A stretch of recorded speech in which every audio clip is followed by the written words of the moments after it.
شما گفتید که در بین دوستانتان این موضوع را زود محاکمه میکنید.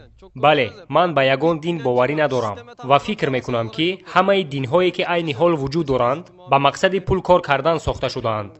مثلا پیامبر محمد کمبغالترین مردی آن زمان بود. به خاطر پول به چی راه رفت و باز به خاطر پول شده با زن 40 ساله ازدواج کرد.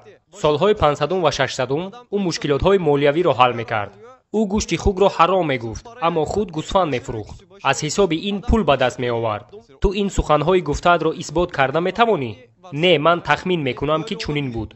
این گمانی تو است، اما تو گمانی خود را اثبات کرده نمیتوانی. مایلش، بیا این موضوع را حالا در اینجا محاکمه میکنیم.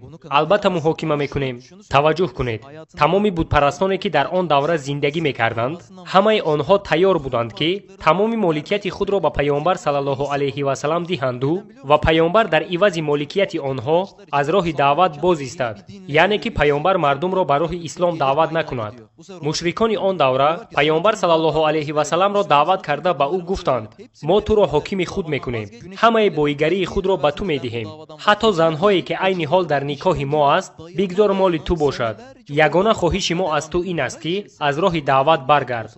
حضرت محمد صلی الله علیه و سلم به آنها چنین جواب داد: اگر شما آفتاب را در یک دستم مانید و ماهتاب را در دیگر دستم، من از راه دعوتم بر نمیگردم. همیشه مردم را به راه اسلام و به راه حق دعوت میکنم.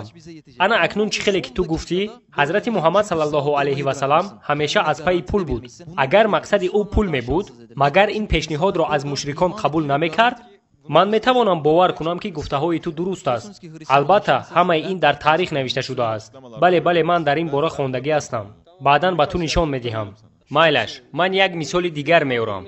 یک مسلمان عادی که حتی قرآن را خوانده نمیتواند، به آن سببی که او مسلمان است با باوری میگوید که من جنتی هستم و به شخصان مسیحی اشاره کرده میگوید شما دوزخی هستید. من میخواهم فهمم که عقیده چنین مسلمان درست است یا نه. فهما، من به تو در این مسئله چنین جواب میدهم: امکانیت داخل جنت شدن چنین مسلمان ها به نهایت کم است. مثال میارم بازی فوتبال را. دو دسته با همدیگر بازی دارند. یکی از این دسته ها در مابین بازی یک گل میزنند و این دسته ای که الکی یک گل زده است تا آخر بازی دیگر خوب بازی نمی کنند و حرکت زدن گل دوم را نیز نمی کنند. برای چی؟ برای آنکه آنها خود را الکی غالب حس کردند از سببی که یک گل زدند. اما احتمال هست که دسته دوم در دقیقه های آخر بازی 2-3 گل میزند و با اینها غالب می آید. بله هست. انا از همین سبب من میگویم که امکانیت داخل جنت شدن بعضی مسلمان ها به نهایت کم است. برای چی؟ برای آن که چنین مسلمان ها به خود کفالت دادند که داخل جنت میشوند. به مثل همان فوتبال بازانی که یک گل زدند و الکی خود را غالب حس کردند. آنها میگویند که ما مسلمان هستیم، ما داخل جنت میشویم. اما این فکر خطا است. ایمان بردن یا نبردن هر یک انسان در آخر عمر او معین می شود. چه خیلی که من به شما بازی فوتبال را مثال آوردم، غالب بازی در آخر بازی معین می شود. مهم نیست که در اول و مابین بازی کدام دسته چند گل زده است. مهم آن است که بعد انجام بازی کدام دسته از همه گل زیاد زده است. یک انسان خود را مسلمان می گوید، لیکن نه نماز می خواند، نه روزه می گیرد، نه خدا را می شناسد و نه علم دینی دارد. چون این مسلمان داخل جنت می شود یا نه، این را ما نمیدانیم.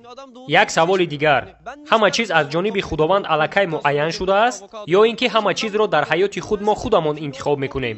بسیاری ها میگویند که خداوند به انسان ها امکانیت انتخاب آزاد را داده است. مثال هر شخصی که میخواهد به راه نیک رود و هر شخصی که میخواهد به راه بد رود. اگر همه عمل انسان ها را خداوند پیشکی معین کرده باشد، پس چگونه به ما امکانیت انتخاب آزاد را داده است؟ مثلا من آدم بدم، خلاصه میبراید که خداوند در تقدیر من بد بودن را نوشته است. سوال خوب: تصور میکنیم که هر سه ما در یک جا نشسته ایم و من از دور میبینم که دو پویزد مقابل یکدیگر حرکت دارند و من به شما میگویم بچه ها نگاه کنید، آن دو پویزد مقابل یکدیگر حرکت دارند. بعد 10 ثانیه آنها با همدیگر برخورده به صدمه دچار میشوند. این سخنها را من میگویم و در حقیقت بعد 10 ثانیه آنها با یکدیگر بر میخورند و یکی از شما به من میگوید که در این حادثه تو گناهگاری. من میپرسم برای چی من گناهگارم؟ برای آن که تو گفتی که آنها به صدمه دچار میشوند و شما رفته در پلیس از بالای من شکایت میکنید. این عمل و گپ شما آیا درست است؟ نه، نادرست است. در حقیقت در صدمه آن دو پویزد من گناهگارم. نه، گناهگار نیستی و علاقمندی نداری. البته گناهگار نیستم. من تنها به حرکت این دو پویزد نگاه کرده خلاصه برآوردم. انا همین گونه خداوند میداند که ما در حیات خود چه عملها را به انجام میرسانیم، لیکن دانستن خداوند به عملهای ما علاقمندی ندارد. باز یک بار دیگر ساده کرده میفهمانم. هر یک عملی که ما در این دنیا به انجام میرسانیم، هر یک آن را خودی ما انتخاب میکنیم. انا همان عملی که با اختیار خود به انجام میرسانیم، همه آنها را خداوند پیشکی میداند. دانستن از دخالت کردن فرق دارد. چه خیلی که من به شما دو پویزدی به صدمه دچار شده را مثال آوردم، باز یک بار دیگر مثال آورده خاطر رسان میکنم. من حرکت آن دو پویزد را دیده پیشکی دانستم که آنها بعد یک چند ثانیه با هم دیگر بر میخورند. من از کجا دانستم که صدمه میشود؟ چون که دیدم آنها مقابل یکدیگر با سرعت بلند حرکت دارند. اما در این حادثه من نه گناهگارم و نه دخل دارم.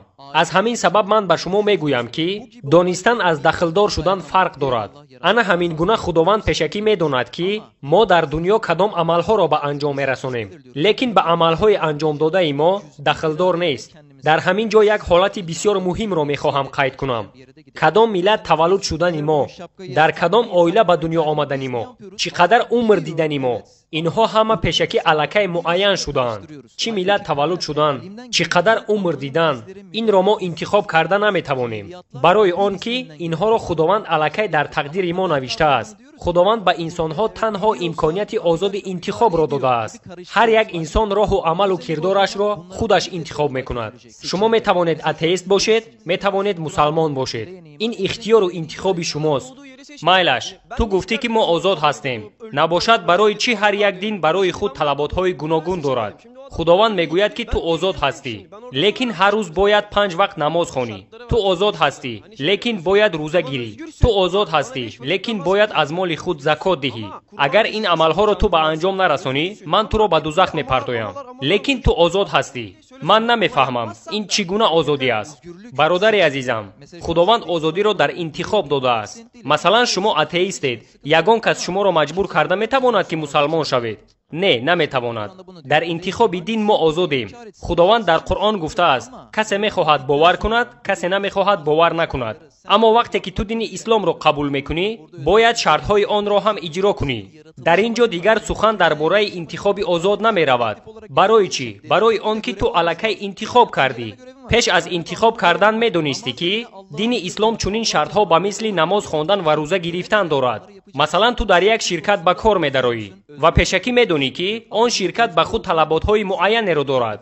اگر تو طلبات‌های آن شرکت را قبول نکنی، تو را از کار پیش میکنند. به مانند همین وقتی که تو دین اسلام را قبول میکنی، باید که شرطهایش را هم قبول کنی. یک سوال دیگر، برای چی محض دین اسلام؟ برای چی دین یهودی نه، دین مسیحی نه و دیگر دینها نه؟ محض دین اسلام. من هم کتاب قرآن را خواندم و هم انجیل را، یعنی بیبلیا را. حاضر میتوانم به شما اثبات کنم که دین اسلام دین حق است. اثبات کرده میتوانی؟ بله، 100% اثبات میکنم. باوری ندارم. اگر اثبات کنم دین اسلام را قبول میکنی؟ اگر اثبات کنی و من قناعتمند شوم، بعد فکر میکنم. در مسئله کتاب قرآن شخصان غیر اسلامی دو عقیده دارند. یا از جانب خداوند آمده است، یا اینکه این کتاب را آدم نوشته است. اگر به قرآن نظر کنیم، بسیار چیزهایی را یافت میکنیم که آدمیزاد قدرت نوشتن آنها را ندارد. مثلا چیزهایی که عالمان یک چند سال پیش کشف کرده تصدیق کردند، بسیاری از آنها 1400 سال پیش در قرآن الکی نوشته شده است. در قرآن کریم در مسئله های فیزیکی، استرونومی، زئولوژی و دیگرها گفته شده است. مثلا در سوره زمر آیت 6 گفته شده است که ما انسانها را در بطن مادرانشان در 3 تاریکی آفریده ایم: مشیمه، رحم و بطن.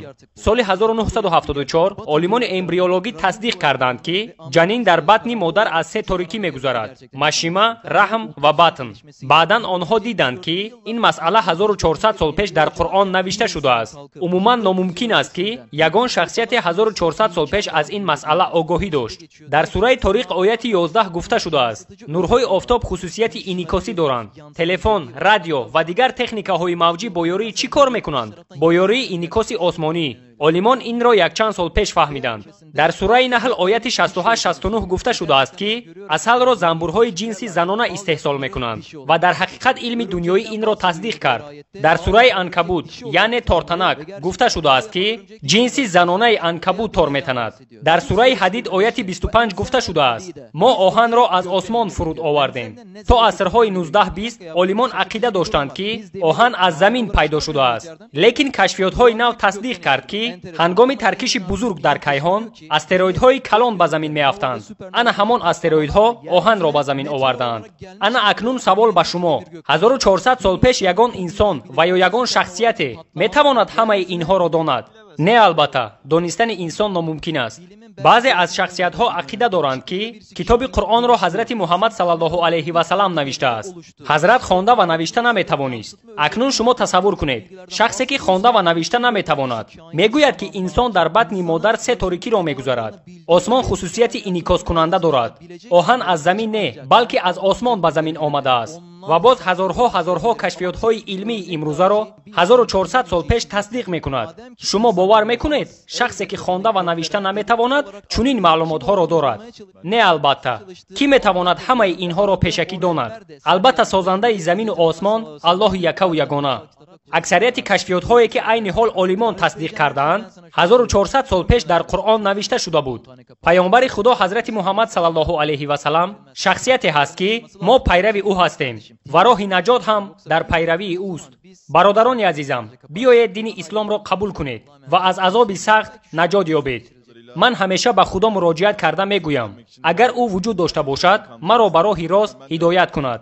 ман бошам ин масъаларо хуб меомӯзам ва ба як хулосаи аниқ меоям. гуфтаҳои ту боварии маро ба вуҷуди худованд зиёд кард. шумо кае ки хоҳед метавонед ба назди ман оед. ман боз ба шумо вуҷуди худоро исбот мекунам.